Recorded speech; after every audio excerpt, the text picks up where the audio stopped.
Hello friends, welcome to Devbhoomi education. Friends, आज हम यहाँ पे अध्ययन करेंगे जनरल स्टडीज से संबंधित महत्वपूर्ण एमसीक्यू प्रश्नोत्तरी का। और ये जो एमसीक्यू प्रश्नोत्तरी है फ्रेंड्स, ये अपकमिंग एग्जाम सभी के लिए बहुत ही इंपॉर्टेंट है। चाहे आप स्टेट की एग्ज़ाम देते हैं, चाहे आप सेंट्रल की एग्ज़ाम देते हैं, सभी के लिए जो है ये बहुत ही इंपॉर्टेंट क्वेश्चन है। आज यहाँ पे इससे पहले मैंने जो है इसके 14 पार्ट अपलोड कर रखे हैं। अगर आपने नहीं देखा तो आप देख सकते हैं, प्लेलिस्ट बनी हुई है। आज यहाँ पे जो है हर पार्ट में मैंने 50 क्वेश्चन अपलोड करे हैं, तो आज में हम यहाँ पे 101 से और 150 तक के क्वेश्चन देखेंगे। पहला क्वेश्चन रहेगा, डैश फैजाबाद के एक प्रमुख संगीतकार थे जिन्होंने शास्त्रीय संगीत में टप्पा शैली का विकास किया। तो राइट आंसर हो जाएगा मेहंदी खान। मेहंदी खान फैजाबाद के एक प्रमुख संगीतकार थे जिन्होंने जो है शास्त्रीय संगीत में टप्पा शैली का प्रयोग किया। 1825 में वेदांता कॉलेज की स्थापना किसने की, जिसमें दोनों भारतीय अध्ययन और पाश्चात्य सामाजिक तथा बौद्धिक विज्ञान पाठ्यक्रम प्रस्तुत किया था। राइट आंसर हो जाएगा राजा राम मोहन राय। तो 1825 में वेदांता कॉलेज की स्थापना राजा राम मोहन राय के द्वारा की गई थी, जिसमें भारतीय अध्ययन और पाश्चात्य सामाजिक तथा विज्ञान पाठ्यक्रम प्रस्तुत किया गया था। निम्न में से किस देश को पहले सिलोन कहा जाता था? श्रीलंका राइट आंसर हो जाएगा। श्रीलंका को पहले सिलोन के नाम से जाना जाता था। अशोक स्तंभ में उत्कीर्ण किए हुए शेर का मुख, जिसे भारत सरकार द्वारा राष्ट्रीय प्रतीक के रूप में अपनाया गया है, के संग्रहालय में संरक्षित है? तो सारनाथ राइट आंसर हो जाएगा।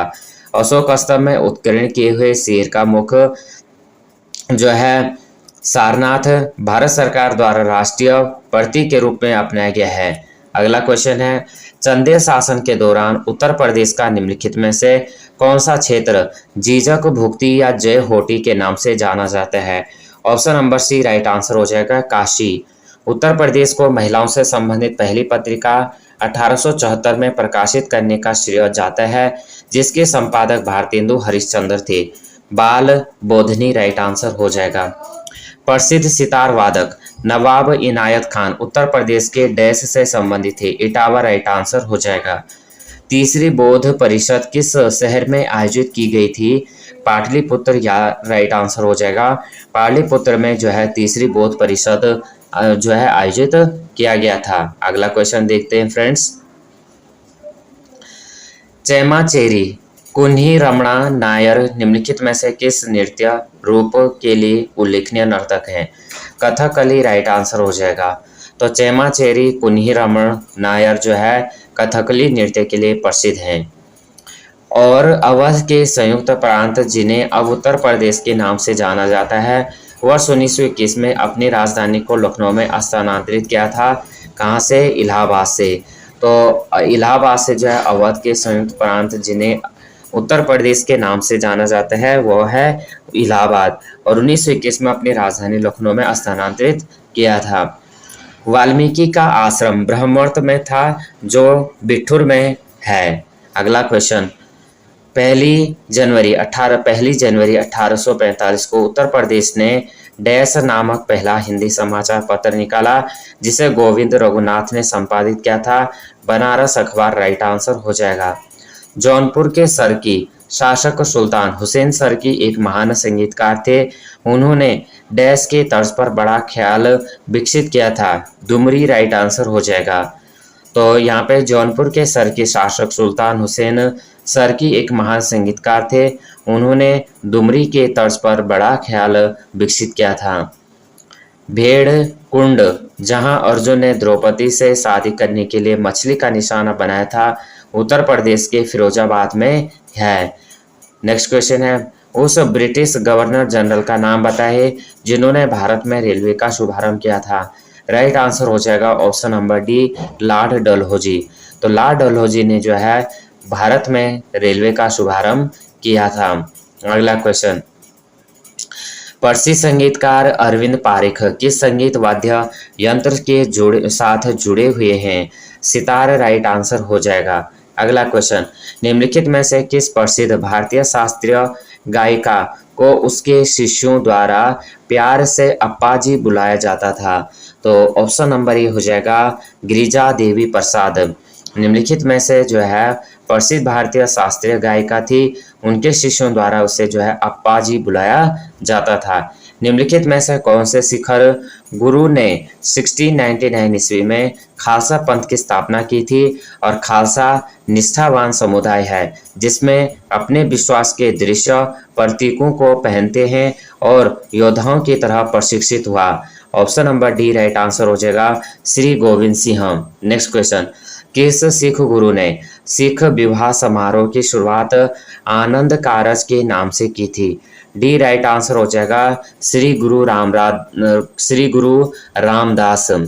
एक पौराणिक कथा के अनुसार किस देवता ने दशाश्वेघ घाट पर किए जाने वाले दशाश्वमेध यज्ञ के दौरान 10 घोड़ों की बलि दी थी? भगवान शिव राइट आंसर हो जाएगा। पौराणिक कथा के अनुसार क्या है कि किस देवता ने दशाश्वेघ यानी 10वां होगा ये, घाट पर किए जाने वाले 10वां यज्ञ के दौरान 10 घोड़ों की बलि दी थी? भगवान शिव राइट आंसर हो जाएगा। हरिवंश राय बच्चन द्वारा लिखी गई आखिरी कविता का नाम बताइए। तो ये हो जाएगा 1 नवंबर 1984। क्या हो जाएगा? हरिवंश राय द्वारा लिखी गई आखिरी कविता थी 1 नवंबर 1984। महर्षि वाल्मीकि का आश्रम ब्रह्मवर्त में स्थित था जो वर्तमान में उत्तर प्रदेश देश में है। तो बिठूर राइट आंसर हो जाएगा। महर्षि वाल्मीकि का आश्रम ब्रह्मवर्त में स्थित था जो वर्तमान में उत्तर प्रदेश के बिठूर में है। अगला क्वेश्चन कर लेते हैं। सूफी कवि अमीर खुसरो का जन्म उत्तर प्रदेश के जिले में हुआ था? एटा राइट आंसर हो जाएगा। सूफी कवि अमीर खुसरो का जन्म उत्तर प्रदेश के एटा जिले में हुआ था। चकबंदी से आपका क्या अभिप्राय है? चकबंदी से अभिप्राय है फ्रेंड्स भूमि का एकीकरण। भारत ने जीएसटी के दोहरे मॉडल को किस देश से चुना है? कनाडा राइट आंसर हो जाएगा। भारतीय मुद्रा में 2000 रुपये का नोट का आकार क्या है? तो ये है फ्रेंड्स 66 mm × 166 mm। निम्नलिखित में से कौन सा कार्य वर्ष 1831 में राजस्व परिषद उत्तर प्रदेश द्वारा संपन्न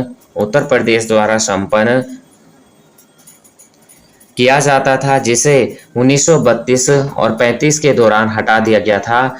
किराया वसूली, राजस्व वसूली और वसूला कर्मचारियों नियंत्रण था। तो ऑप्शन नंबर यहाँ पे सी और आगे दिया है राजस्व कानूनों का प्रशासन या कोर्ट वार्ड्स से संबंधित कार्य।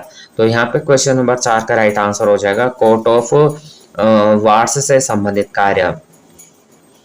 यहाँ पे ऑप्शन है 11 में निम्नलिखित में से कौन सा कार्य वर्ष 1831 में राजस्व परिषद उत्तर प्रदेश द्वारा संपन्न किया जाता था जिसे 1932-35 के दौरान हटा दिया गया था? सी राइट आंसर हो जाएगा कोर्ट ऑफ वार्ड्स से संबंधित कार्य। उत्पादन के कारकों को व्यावसायिक उद्यमों द्वारा भुगतान गया? तो यहाँ पे हमारे राइट आंसर बने, यहाँ पे क्या है निम्नलिखित अर्थव्यवस्था में सब्सिडी या आर्थिक सहायता का वर्णन करने के लिए कौन सा विकल्प सही है? ऑप्शन नंबर ए हो जाएगा उत्पादन के कारकों को व्यावसायिक उद्यमों द्वारा किया गया भुगतान। भारत सरकार, अगला क्वेश्चन है भारत में स्वतंत्रता के बाद कितनी बार नोटबंदी हुई? बी राइट आंसर हो जाएगा 2 बार। नेक्स्ट क्वेश्चन है, क्वेश्चन नंबर है निम्नलिखित में से कौन यूपीडीए और एलआर अधिनियम का सबसे उपयुक्त पूर्ण रूप है? सी राइट आंसर हो जाएगा उत्तर प्रदेश जमींदारी उन्मूलन और भूमि सुधार अधिनियम 1950। नेक्स्ट क्वेश्चन है फ्रेंड्स, महिला और बाल विकास मंत्रालय के अनुसार निम्नलिखित में से कौन सा विकल्प महिला सशक्तिकरण कार्यक्रमों का हिस्सा बनने वाली योजनाओं के संदर्भ में गलत है? Option number B right answer हो जाएगा आयुष्मान भारत योजना। भारत में नोटबंदी विमुद्रीकरण कब हुई? 8 नवंबर 2016 को। नोटबंदी से पहले अर्थव्यवस्था में 500 के नोटों की संख्या कितनी थी? तो 17,165 मिलियन। निम्नलिखित में से किस देश ने सबसे पहले जीएसटी लागू किया था? फ्रांस राइट आंसर हो जाएगा। अगला क्वेश्चन है निम्नलिखित में से कौन राजस्व विभाग का उच्चतर प्राधिकारी है? राजस्व सचिव राइट आंसर हो जाएगा। जीएसटी के तहत सामानों के व्यवस्थित तरीके से वर्गीकृत करने के लिए निम्नलिखित में से किस कोड का उपयोग किया जाता है? HSN code. राजस्व आयोग या board of revenue Uttar Pradesh में कितने सदस्य हैं? 7 राइट आंसर हो जाएगा। निम्नलिखित में से कौन सा बैंक भारत का सबसे पुराना सार्वजनिक क्षेत्र का बैंक है? इलाहाबाद बैंक राइट आंसर हो जाएगा। किस भारतीय ने अर्थशास्त्र में नोबेल मेमोरियल पुरस्कार जीता है? अमर्त्य सेन राइट आंसर हो जाएगा। अगला क्वेश्चन, वर्गीज कुरियन को किसके द्वारा राष्ट्रीय डेयरी विकास बोर्ड एनडीबी के अध्यक्ष के रूप में नियुक्त किया गया था? लाल बहादुर शास्त्री राइट आंसर हो जाएगा। जीएसटी निम्नलिखित में से किस कर राज्य कर को शामिल किया गया था? चुंगी राइट आंसर हो जाएगा। किस योजना के तहत खोले गए सभी बैंक खातों में 5,000 रुपये ओवरड्राफ्ट की सुविधा दी गई है? प्रधानमंत्री जनधन योजना।